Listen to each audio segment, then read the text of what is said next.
পঞ্চগড়ে প্রায় ৩ যুগ ধরে একই আঙিনায় মুসলিম ও হিন্দু ধর্মাবলম্বীরা ধর্মীয় উপাসনা করছেন। পাশাপাশি মসজিদ মন্দির চলছে নামাজ পূজা। শারদীয় দুর্গা উৎসব উপলক্ষে উভয় ধর্মের অনুসারীরা বন্ধুত্বের বন্ধন গড়ে তুলেছেন, যা সাম্প্রদায়িক সম্প্রীতি ও ভ্রাতৃত্বের একটি অনন্য উদাহরণ সৃষ্টি করেছে। বান্ডেল থাকলে প্রতি সেনমানিতে টাকা বাঁচবে। বিকাশ সেনমানি বান্ডেল কিনে জিতুন প্রতি লেনদেনে। পঞ্চগড় সদরের জিতাপাড়া সরকারি প্রাথমিক বিদ্যালয় মাঠ।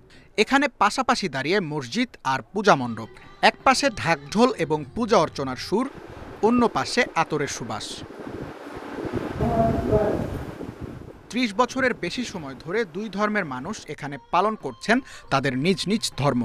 নামাজের সময় থেমে যায় ঢাকঢোলের কোলাহল, আবার পূজার সময় ভরে ওঠে উলুধ্বনি আর ধূপকাঠির সুবাস। এক পাশে মসজিদ আছে, কিছু দূর পরে আমাদের মন্দির।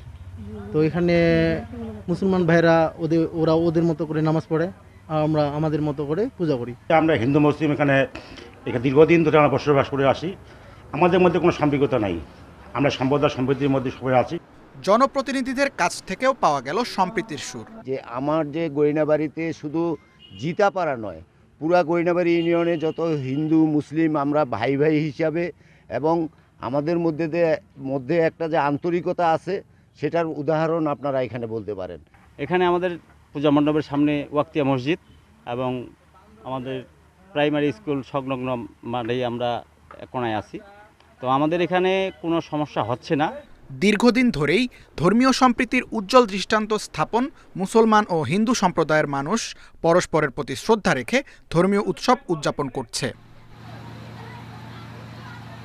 Tanvir Ahmed, independent news, Dhaka.